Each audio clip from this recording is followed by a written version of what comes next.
Assalamualaikum warahmatullahi wabarakatuh. Para pendengar yang dihormati sekalian, alhamdulillah kita bersyukur kepada Allah Subhanahu wa taala dengan setinggi-tinggi kesyukuran, dengan limpah rahmat, kurnia, keizinan, inayah dari Allah Subhanahu wa taala kita masih lagi sihat dan dapat meneruskan kehidupan kita dan berbincang, berbahas tentang hal-hal ilmiah.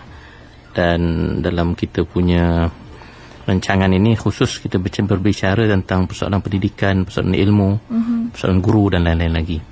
Dan insya-Allah hari ini kita nak bercakap tentang tajuk pendidikan berterusan. Dan saya rasa dari segi istilahnya tu jelas pada semua bahawa pendidikan berterusan itu maknanya tak boleh berhentilah belajar, tidak boleh berhenti usaha menuntut ilmu, dan dia harus tidak mengira umur dan tidak mengira batas waktu dalam konteks kita terlibat dengan pendidikan ini. Dan saya rasa konsep ini juga merupakan konsep yang amat popular, sama ada dalam tradisi kita Islam ataupun dalam konteks Barat pun sekarang ni mereka bercakap tentang lifelong learning. Pendidikan yang sepanjang hayat. Khususnya dia merujuk kepada yang dewasa lah. Dia panggil adult education, maknanya untuk orang dewasa. Maknanya konsep ilmu itu, konsep pendidikan itu tidak harus berhenti pada tahap pendidikan formal. Maknanya bukanlah habis kita belajar di sekolah maka habislah kita punya kaitan dengan pendidikan dan ilmu, atau kita habis masuk universiti, keluar universiti dah bekerja maka dah tak ada kaitan dah dengan ilmu dan pendidikan. Jadi ini satu konsep yang silap lah, kerana pendidikan itu harus bersifat berterusan. Sebab itu mereka bercakap tentang lifelong learning. Dan yang menarik, kalau kita tengok pemikir-pemikir mereka pun bila bercakap tentang ilmu dan pendidikan ni, mereka juga melihat pendidikan itu sebagai satu yang tinggi. Macam Socrates misalnya, salah seorang ahli fikir Yunani yang awal dahulu, bercakap bahawa dia kata education is the kindling of a flame, not the filling of a vessel. Maksudnya pendidikan ni bukan, pendidikan ni merupakan kita menyemarakkan api yang kita bakar itu, terus menyala dan membakar, bukan kita mengisi macam bekas air tu. Sebab kalau orang bikin bekas air ni dia akan isi saja, tak ada semangat tu kurang kan. Tetapi kalau nak memastikan api itu marak dan itu tu, kita akan seperti api lah, semangatnya itu sentiasa membara. Betul. Jadi itu mungkin falsafah yang nak diketengahkan oleh ahli fikir itu. Dan Albert Einstein juga pernah mengatakan, dia kata intellectual growth should commence at birth and cease only at death. Dia kata perkembangan intelektual itu harus bermula ketika lahir dan berakhir ketika mati. Bila kita dengar ni, menariknya kita dapati bahawa dalam hadis Rasulullah dah lama menyebut tentang bahawa talabul ilmi utlubul ilma minal mahdi ilal lahdi. Hendaklah kamu menuntut ilmu itu daripada buayan hingga ke liang lahat. Jadi lebih awal lagi konsep lifelong education ini telah tertanam dalam tradisi Islam, kerana Rasulullah SAW sendiri telah menekankan perkara tersebut dalam hadis. Dan juga kalau kita lihat semangat lifelong education itu telah diterjemahkan dalam kehidupan dan juga cara hidup ulama-ulama kita dahulu, sehingga Islam itu mampu membina satu tamadun keilmuan yang begitu tinggi dan menjadi kiblat kepada ilmu pengetahuan kepada semua tamadun-tamadun lain pada satu ketika dahulu. Betul. Jadi ini jelas menunjukkan bahawa dalam konteks pendidikan dan konteks ilmu ini, dia harus kita mesti punya falsafah dan semangat untuk belajar, terlibat dengan pendidikan tanpa had masa. Kena berterusan. Tetapi benda ni mungkin mudah untuk kita bercakap, tetapi untuk kita kita menghayatinya, menyemangatinya itu bukan satu benda yang mudah. Betul. Kenapa? Kerana kita sering ketengahkan dengan satu mungkin sistem hidup yang selalunya pendidikan itu dikaitkan dengan benda yang formal tadi. Orang pergi sekolah itulah yang terlibat dengan pendidikan. Nampak sekolah, nampak sekolah, nampak buku, nampak guru, nampak papan hitam kan. Kalau kenalah orang yang merasakan benda-benda macam tu mungkin menyebabkan berat dan juga penat dan letih, maka silap-silap dia tak nak dah dalam kehidupannya. Habis saja SPM misalnya, habis saja belajar, kalau boleh tak nak dah gambaran-gambaran itu kan. Jadi itu dah bertentangan lah dengan falsafah lifelong learning ataupun pendidikan berterusan tadi. Jadi sebab itu saya kira kita kena melihat apakah semangat di sebalik itu, supaya kita memahami kenapa Islam amat menitik beratkan tentang pendidikan yang berterusan. Jadi mungkin persoalan yang kita nak bangkitkan di awal-awal ini ialah mengapa prinsip pendidikan berterusan itu penting. Pertama, dalam Islam, kita bercakap dari sudut pandangan Islam, kerana dalam Islam ilmu ini dianggap sebagai cahaya. Ilmu itu penerang hidup. Ilmu itulah yang nantinya akan memandu kehidupan kita. Dan bayangkan kalau kehidupan tanpa cahaya. Kalau tiba-tiba matahari ni habis bateri dia kan, tak menyinar misalnya. Waktu malam lah misalnya kan. Tapi di waktu malam kita akan menggantikan matahari itu dengan cahaya yang lain. Kita ada cahaya lampu kan, cahaya api yang mungkin dapat menggantikan matahari. Dengan kata lain, bahawa cahaya itu akan tetap diperlukan oleh manusia. Walaupun cahaya matahari dah tak ada, mereka akan mencari cahaya lain. Betapa pentingnya cahaya itu dalam kehidupan. Betul? Jadi ilmu itu seumpama cahaya itu. Maknanya kalau hilang ilmu itu daripada kehidupan, maka hilanglah panduan hidup, hilanglah perkara yang akan menyinari jalan yang nak dilalui oleh manusia. Jadi oleh kerana itu tak mungkin kita merasakan bahawa kita nak meninggalkan cahaya, betul tak? Betul. Mestilah dalam hidup ni sentiasa saja kita nak berada dalam cahaya. Kita sentiasa nak berada dalam suasana yang terang, dan diterangi dan menerangi kan, supaya kita sentiasa jelas kedudukan sesuatu dan kita jelas di mana kita nak lalui perjalanan hidup kita ini. Sebab ada orang pun takut dengan gelap ni, doktor. Itulah kan. Kenapa orang takut dengan gelap? Sebab orang takut dalam gelap itu dia dah tak nampak jalan. Dalam gelap itu mungkin ada macam-macam perkara yang dia tak suka kan. Jadi cahaya itu penyelamat. Begitu juga ilmu. Sepatutnya orang yang takut dengan gelap ni dia juga takut dengan kejahilan. Betul. Kalau dia kiaskan semangat itu, orang yang takut dengan kejahilan itu maknanya samalah seperti kita ni takut kepada kegelapan. Tapi kadang-kadang dalam hidup ini kita lihat orang biasa aja dengan kejahilan kan. Semangat belajar kurang, tak nak mendalami ilmu pengetahuan. Tetapi tanpa sedar sebenarnya dia macam nak membiarkan dirinya dalam kegelapan. Kerana ilmu itu cahaya yang kita sebutkan tadi. Kemudian apa lagi falsafah yang mendasari prinsip pembelajaran atau pendidikan berterusan ini? Antaranya ialah kerana ilmu itu dia meningkatkan nilai kemanusiaan. Ilmu itu adalah perkara yang akan mengangkat martabat kemanusiaan. Sebab itu orang yang lebih banyak ilmu, lebih tinggi nilai kemanusiaannya. Kenapa kita kata begitu? Kerana manusia ini bezanya dengan hidupan makhluk Tuhan yang lain ialah kerana dia dikurniakan Allah Ta'ala akal. Dia dikurniakan oleh Allah Ta'ala roh yang boleh membolehkan seorang itu berfikir, merenung, mengetahui yang baik dan yang salah. Maka lebih baik, lebih tinggi darjat kekuatan akal dan rohnya itu sebenarnya lebih tinggi lagi kedudukannya untuk mengetahui kebenaran. Sebab itu ilmu itu dia membantu, kerana dia juga letaknya ilmu itu dalam akal dan roh manusia, maka ilmu itu dia membantu menggilap kekuatan roh dan kekuatan akal manusia. Sebab itulah tak ada orang tak ada ibu bapa yang akan menasihatkan anaknya supaya tinggalkanlah ilmu, janganlah belajar. Semua nak supaya anaknya baik dan belajar, kerana lebih tinggi ilmu dan juga pendidikannya, insya-Allah akan lebih tinggilah taraf kehidupan kemanusiaannya.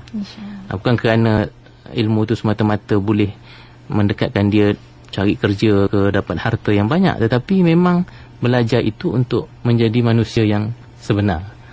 Kalau orang tua dulu faham falsafah tu, kata kau ni nak jadi orang ke tidak? Kalau yang tak nak belajar tu kan. Betul. Maknanya dia tahu kalau tak pergi sekolah, tak pergi belajar itu Tak boleh jadi orang. tak jadi orang, tak jadi orang yang sebenar. Mungkin dia boleh jadi makhluk hidupan yang macam apa tu lah, haiwan, kerana dia juga hidup, tetapi hidup yang tidak ada matlamat, hidup yang tidak ada nilai. Tapi tak apalah, sebab binatang dan haiwan itu dijadikan Tuhan memang begitu. Tidak ada akal, tidak ada roh yang boleh merenung dan berfikir. Tapi manusia ni Tuhan memberikan intipati kepada dirinya, itu adalah akalnya. Di akal inilah yang harus digilap, harus diisi dengan dipanggil fadilah keutamaan dan nilai-nilai yang baik, sehingga seorang itu menjadi seorang manusia dan insan yang sebenar. Itu sebenarnya falsafah ilmu dalam Islam. Sebab itu Islam meletakkan ilmu itu sebagai satu kewajipan, menuntut ilmu itu sebagai satu kewajipan. Bukan saja kerana ilmu itu dia naik bersekali dengan pemantapan nilai jati diri manusia itu. Kalau seorang manusia itu hebat ilmunya, insya-Allah dia juga hebat dari segi kemanusiaannya. Betul. Itu satu benda yang penting. Kalau kita faham, insya-Allah kita tidak akan rasa bosan, kita tak akan rasa letih untuk menuntut ilmu. Memanglah dia susah, Yati. Dia tadilah kalau teringat apa buku ke, rasa setengah-setengah tu rasa berat aja kan. Tetapi apa benda yang mudah dalam kehidupan ni kan? Betul. Malah dalam sifir kehidupan kita ni, selalunya kalau kita nak dapat benda yang berharga, sudah pasti kita harus melalui jalan-jalan yang sukar dan susah kan. Nak dapat mutiara, kena menyelam masuk dalam lautan yang dalam untuk dapat mutiara yang mahal. Nak dapat gaji besar misalnya, kena juga melalui usaha, nak berniaga ke apa semua kan. Begitu juga dengan ilmu. Ilmu ini dia memang satu benda yang serius, satu benda yang harus melalui ranjau yang amat berat, tetapi hasilnya itu merupakan satu yang amat bahagia sekali. Betul. Lebih tinggi nilainya. Betul. Kan. Dan kalau keluar bekerja juga doktor ya, kalau tak silapnya, kalau orang yang berilmu ni cara pandang ni kerja lain. Dia bukan sekadar cari makan. Kalau orang yang ada ilmu, kerja ada dapat ibadah di situ kan. Betul. Sebab kita sebut tadi kan bahawa ilmu itu cahaya. Betul. Maka itu lain matlamat dan falsafahnya. Kemudian apa lagi? Kerana prinsip ini penting kerana manusia itu hidup sentiasa menghadapi cabaran. Kan, bila kita lebih tinggi tahap kehidupan kita, maka lebih banyak cabaran yang kita hadapi, sama ada di tempat kerja ke ataupun dalam kehidupan harian kita. Kalau dah berkahwin, ada cabaran-cabarannya yang lain. Kalau dah bekerja di tempat-tempat tertentu, ada cabaran-cabarannya yang tertentu. Nah, sekarang ini untuk kita selesaikan menghadapi dan beri jawapan kepada cabaran-cabaran itu, asas yang paling penting ialah ilmu. Maknanya orang yang lebih tinggi ilmunya, insya-Allah dia lebih mudah mencari penyelesaian kepada cabaran-cabaran kehidupannya. Dia tidak mudah rasa sempit dada, rasa kecewa. Dia akan punya keyakinan sebab dia ada cahaya tadi. Dia tahu ke mana dia nak pergi, dan dia tahu apakah cara untuk menyelesaikan masalah-masalah dan cabaran-cabaran dalam kehidupannya. Jadi atas prinsip-prinsip inilah dalam Islam kita tidak boleh lari daripada ilmu. Dan sebab itu ilmu itu harus dicari tanpa had, tanpa had. Cuma Yati, ada beberapa penekanan lagi yang saya rasa kita harus beri bila kita bercakap tentang pendidikan berterusan ni. Selalunya bila orang cakap pendidikan berterusan ni, dia selalu fikir dah tua kena belajar lagi kan. Betul. Tetapi yang tersirat dalam istilah pendidikan berterusan ni juga, dia bukan sekadar masa kita tua, tapi masa kita muda ataupun masa kita umur yang paling rendah itu pun harus dimulakan pendidikan, harus dimulakan proses ilmu itu.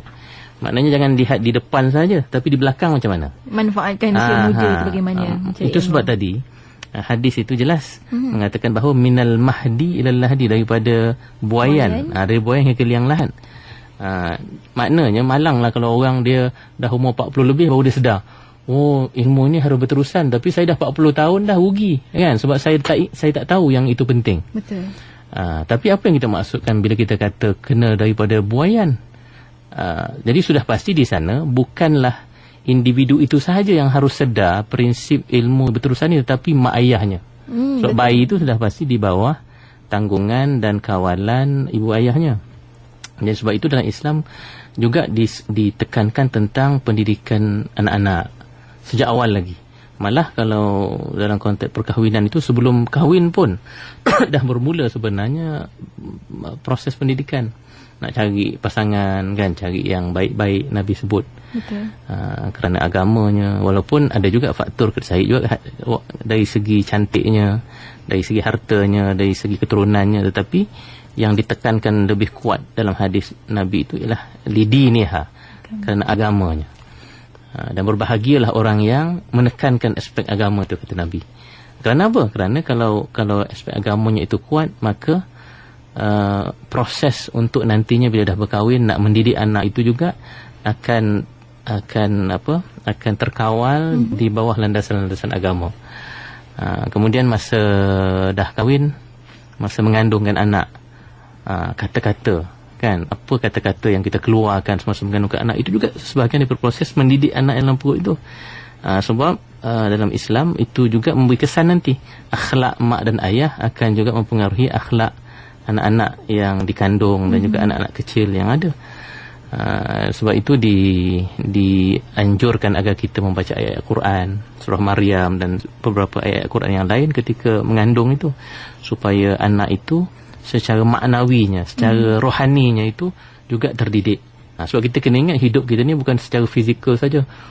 Salin kena jaga makan ubat itu, makan pemakanannya. Itu penting, kita tak nafikan penting. Betul. Tetapi macam mana dengan makanan rohaninya, yang sebenarnya sudah bermula ketika anak itu dalam perut lagi. Diberi nyawa saja sudah ada hubungan rohaniah antara anak dengan ibunya itu. Of course kita boleh cakap dengan anak tu, anak baca Quran sekarang dalam perut tu, angguk-angguk. Itu memanglah ni, tetapi bacaan-bacaan kita, apa yang ada dalam pemikiran mak ayah itu, kalau banyak zikirnya misalnya, itu akan memberi kesan kepada anak yang dalam perutnya itu. Itulah antara yang dimaksudkan dengan lifelong learning atau pendidikan berterusan. Jadi pendidikan berterusan itu maknanya mestilah dari awal hinggalah ke akhir. Jadi kalau itu kita sedari, maknanya seseorang itu dia bukan fikir diri dia saja. Kan aku nak fikir diri aku sebab pendidikan kena berterusan ni, tetapi dia juga memikirkan anaknya. Dan dia juga memikirkan ibu dan ayahnya yang dah tua. Mungkin yang dah tua ini, dia mungkin tidak mampu lagi untuk melalui sistem ataupun proses pendidikan yang formal. Betul. Tapi anak yang sedar tentang proses pendidikan berterusan ini, dia akan memastikan ibu ayahnya yang dah tua akan dapat libatkan dengan pendidikan. Of course lah, tak boleh junjung dia bawa ke sekolah, tak boleh lah. Tapi kita bawa buku-buku, kita ingat-ingatkan yang dah mungkin ibu bapa yang dah tua sangat tu, kita berbicara dengan dia. Kita bukakan TV ataupun radio IKIM tepi katil dia. Proses tu berulang sebenarnya. Maknanya seorang yang sedar tentang konsep pendidikan berterusan ni, dia akan pastikan environment tu, suasana sekeliling keluarganya, sama ada dirinya sendiri, anak-anaknya, adik-beradiknya, ibu bapanya, itu semua sentiasa dikelilingi oleh suasana ilmiah.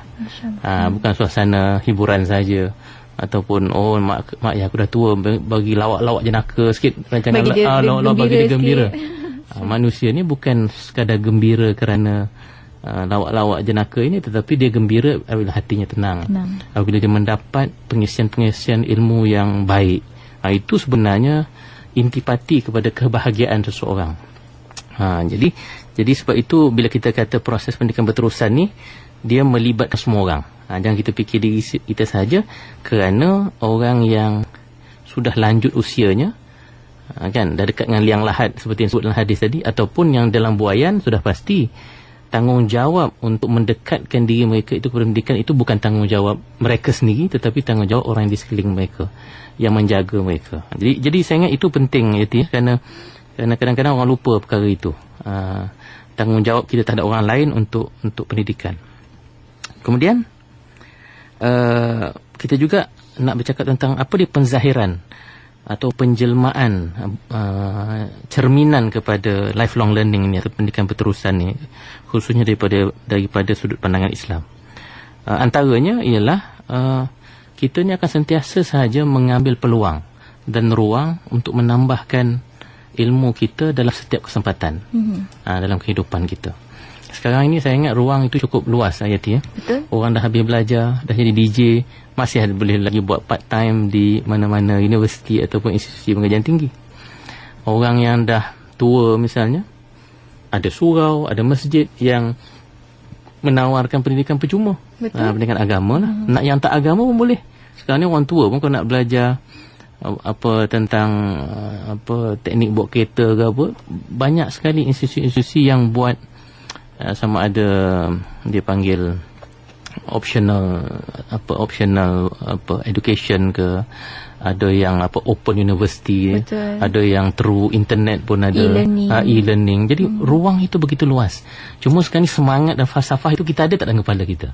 Itu saya sebut awal-awal tadi bahawa konsep tu kena jelas dulu. Kalau dalam Islam seseorang itu yakin bahawa ini cahaya ni yang akan sentiasa menerangi hidupnya. Ini fadilah. Ilmu itu dulu-dulu saya dah banyak kali sebut dah bahawa ilmu itu merupakan fadilah, keutamaan, mengangkat martabat kemanusiaan kan. Jadi dia punya nilai dan kemuliaan yang tinggi. Oleh kerana itu orang Islam sepatutnya dia tidak berkompromi tentang ilmu pengetahuan ni.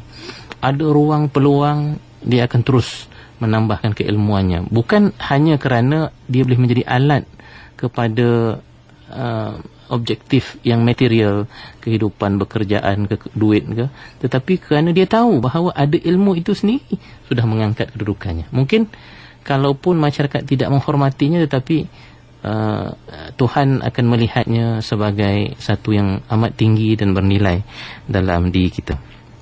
Kemudian satu lagi penjelmaan dan terjemahan lifelong learning atau pendidikan berterusan ni ialah cara kita hidup, cara kita berinteraksi misalnya. Macam mana cara kita bercakap dengan kawan-kawan kita, kan? Kadang-kadang setengah-setengah orang kalau dia bercakap tu bahasanya tu kita tengok bahasa yang tidak didasarkan dengan ilmu. Kalau dia bercakap tu kadang-kadang benda yang tidak ada asasnya, dia sampai-sampaikan misalnya. Itu menunjukkan bahawa dia tidak ada penghormatan terhadap nilai ilmu. Orang yang ada ilmu ini, dia juga akan menekankan bahawa sesuatu yang kita nak sampaikan itu harus punya asas dan dalil. Dalil-dalil ilmu, kan. Bukanlah makna kalau bercakap tu je terlalu formal, kan. Kena tengok dulu apa dengan siapa kita cakap. Tetapi kalau ilmu itu sudah menjadi sebahagian daripada kehidupan kita, dia jadi natural lah. Jadi natural. Jadi sifat kita, orang kenal kita begitu. Saya bagi contoh, artinya beberapa ayat-ayat yang menggambarkan seorang itu dia ada tradisi ilmu yang kuat. Misalnya dia akan selalu tanya kenapa. Why? Kenapa? Kenapa ni apa? Kenapa ni kan kita nak tahu sebab. Kita nak tahu asas, kita nak tahu dalil. Itu penting. Tapi saya bagi contoh mak ayah dengan anak-anak. Kadang-kadang soalan kenapa ni mak ayah sensitif. Apa kau nak tanya-tanya, kau kecil lagi, aku dah lama makan garam, kan? Contohnya lah. Tuan nak jawab. Ini mak ayah ni macam tak ilmiah lah kita anggap, kan?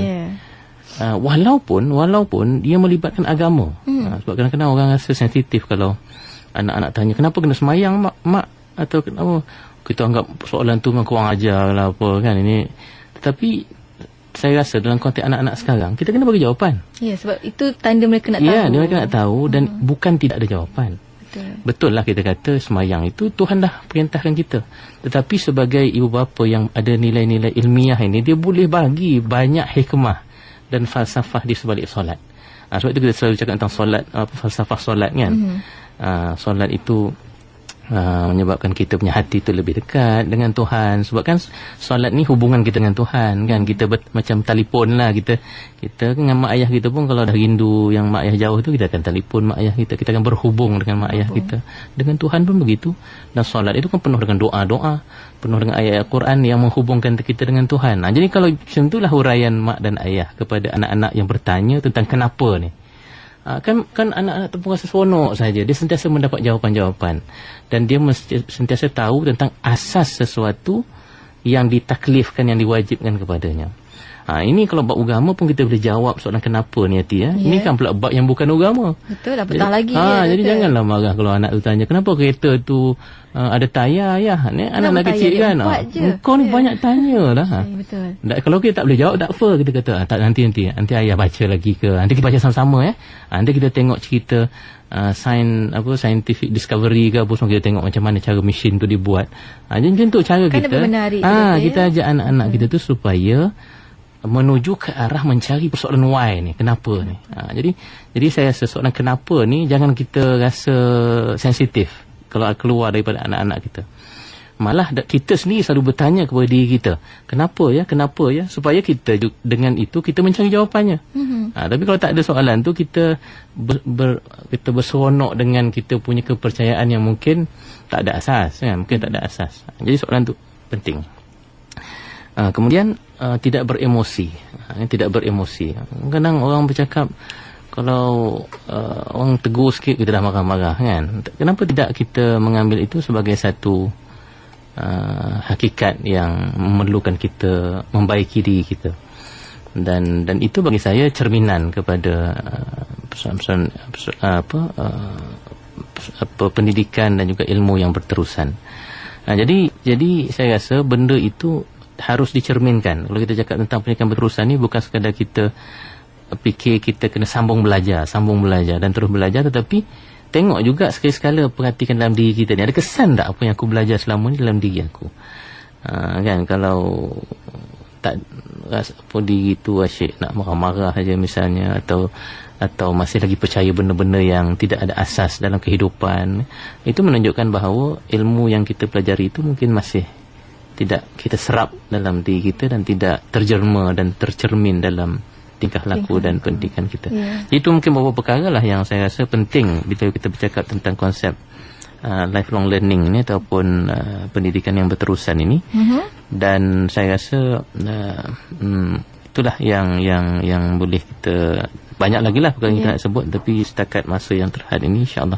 Ya, itu dia. Bagaimana ilmu tu boleh membentuk identiti sebenarnya, Doktor. Identiti seseorang. Dan untuk anda, rakan pendengar Kim FM ingin berinteraksi bersama dengan bagi Dr. Muhammad Syarif, Mak Farid, Mak Masyaran. Petang ini boleh hubungi kami di talian sekarang di 0362051500, juga menerusi Facebook Radio IKIM FM, Twitter @Radio IKIM FM, juga boleh anda ikut kami di sana. Dan tidak ketinggalan musuh SMS tekan IKIM, jarakkan persoalan anda dan hantar ke 39111. Waktu ini di talian pemanggil pertama kita. Siapa sana? Assalamualaikum. Ya, siapa tu?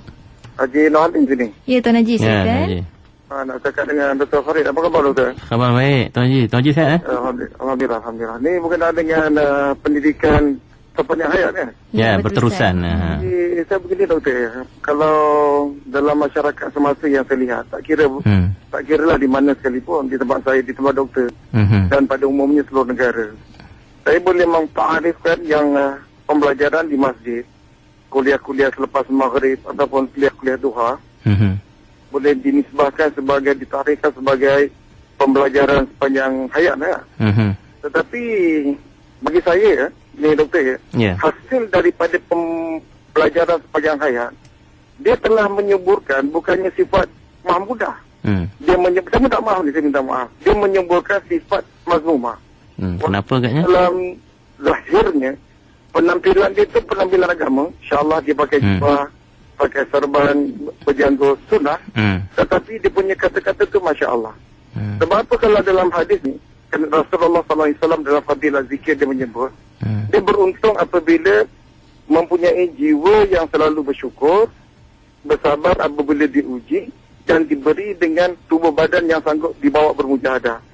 Tetapi apa yang berlaku dalam pembelajaran di masjid dan surau, bibit-bibit kebencian yang ditanam. Jadi apa yang berlaku, dia telah menyuburkan sifat tak pas hati, mencerca, memaki, hamun, menjadikan Al-Quran itu sebagai tungkul kayu untuk menghantam orang lain. Jadi Doktor, macam mana dalam masalah dalam pendidikan sepanjang hayat ini boleh menjadikan satu perkara yang boleh dianggap disalahguna. InsyaAllah. Terima kasih Tuan Haji. Assalamualaikum. InsyaAllah.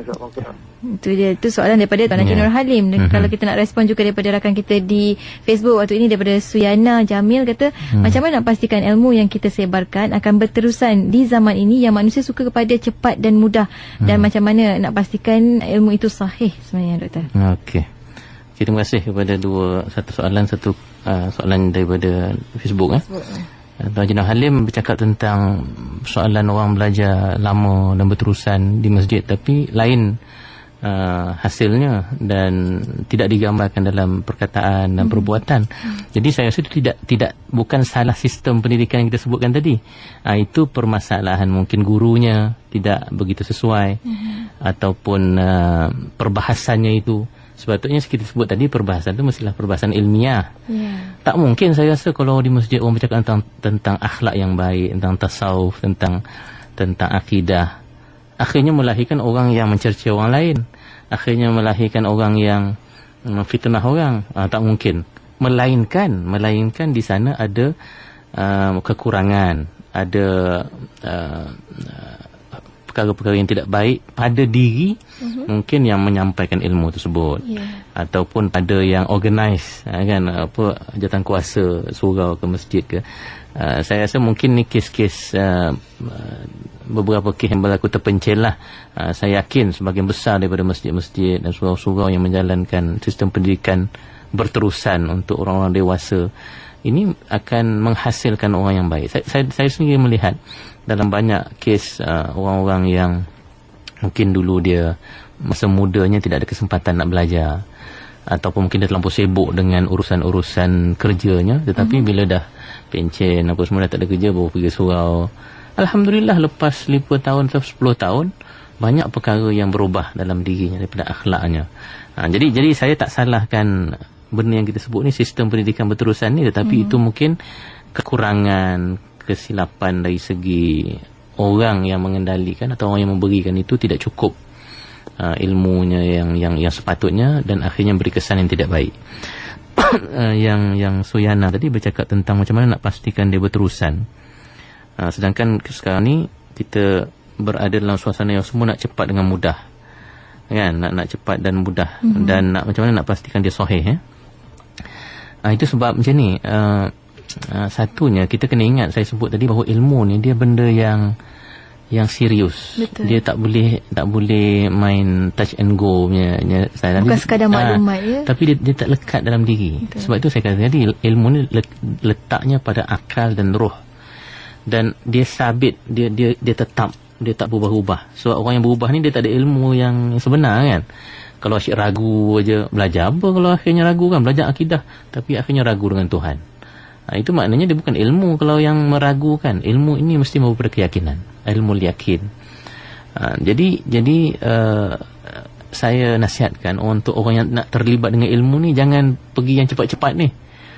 Nak tengok internet, baca internet sikit, kata dah boring dah, tengok buat benda lain, kan. Jadi sebab itu perlunya guru. Betul. Kerana guru itu dia akan bukan sekadar mengajar, dia akan mengawal kefahaman kita. Dia bimbing. Kawal kefahaman. Maksudnya kalau tak faham, kita boleh tanya dan guru itu akan huraikan supaya dia sabit betul, ilmu itu tetap tidak berubah-ubah lagi, tidak berganjak lagi. Sebab itu nak cari guru pun biar cari guru yang betul-betul boleh menyampaikan ilmu dengan baik, supaya ia tetap ada dalam diri kita. Dan sudah pasti kita juga kena mengambil kira dari sumber ilmu yang kita dapat. Betul. Jangan main ambil sahaja. Wala taqfu ma laysa laka bihi ilm, kata Al-Quran. Jangan kamu berpijak pada sesuatu yang kamu tidak ada ilmu. Wa in ja'akum fasiqun binaba'in fatabayyanu. Kalau ada orang yang fasik membawa berita, hendaklah kamu mengkaji, menilai, investigate dulu. Jadi itu semua nasihat-nasihat agama daripada Al-Quran, daripada hadis, yang mengajar kita supaya memastikan sumber kita dengan baik dan serius dalam ilmu. Sebab itu Rasulullah SAW mengingatkan kita, dia kata sebaik-baik amalan itu ialah amalan yang berterusan walaupun sedikit. Berterusan walaupun sedikit. Dan saya rasa ilmu amat relevan. Kerana orang kadang-kadang semangat nak belajar banyak benda dalam masa yang sekejap, tapi akhirnya mungkin tak banyak yang dia dapat. Macam kita tuang air dalam botol, kan. Kalau tuang sekali satu timba, air dia punya lubang botol tu kecil aja. Betul. akhirnya tak masuk pun. Tapi kalau kita sedikit dan pastikan ia masuk dengan betul, ilmu itu masuk dalam diri kita dan dia sabit, dia tetap tidak berubah-ubah, insya-Allah dia akan meningkat. Dia akan meningkat di masa itu dan penuh sebenarnya dalam akal kita tu kalau prosesnya itu betul. Wah, yang atas daun keladi pun kalau kita curah pelan-pelan, sekurang-kurangnya ada dia tinggal. Ada tinggal kan. Jatuh semua. Kalau main apa tu daun pun mati kan. Kuat sangat airnya itu, daun tu juga akan mati.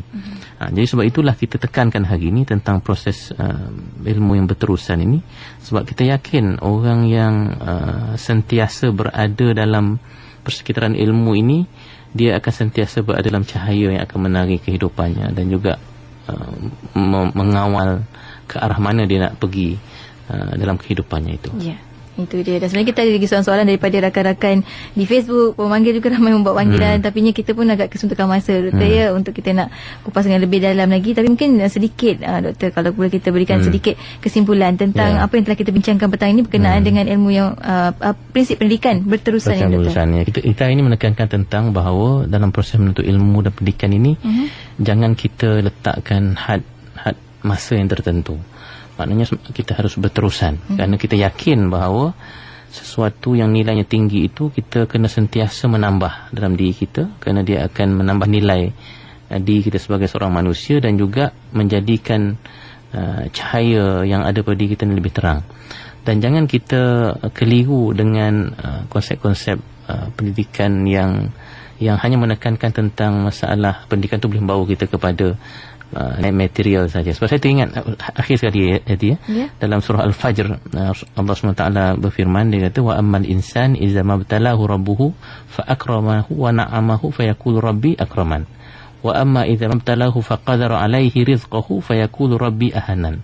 Dia kata manusia ni, Allah kata ramai yang menyangka bahawa kalau Tuhan bagi dia harta yang banyak apa semua, dia kata Tuhan memuliakan aku. Dan bila Tuhan sempitkan sikit dia punya rezeki, dia kata Tuhan menghina aku. Maknanya kehinaan dan kemuliaan itu diletakkan pada harta. Sedangkan yang menjadi prinsip utama ialah dari segi ilmu dan iman, itu yang mengkayakan kita, yang memuliakan kita dan yang menghinakan kita. Sebab itulah orang Arab sebelum Nabi dulu, walaupun dia orang mungkin punya harta yang banyak dan kekayaan kabilah yang besar, tapi mereka tetap dipanggil jahiliyah. Jahiliyah itu apa? Kerana mereka sudah kehilangan satu benda yang amat mengangkat nilai martabat manusia itu, iaitu ilmu. Sebab itu perkataan jahiliyah itu tetap kekal bersama mereka, kerana mereka kehilangan aspek ilmu, khususnya ilmu tentang kebenaran, tentang ketuhanan dan lain-lain lagi. Jadi sebab itulah kita harus meneruskan kita punya usaha mencari ilmu ini tanpa berhenti, dan ambillah kesempatan di setiap ruang dan kesempatan itu untuk kita menambah ilmu dalam diri kita. InsyaAllah. Saya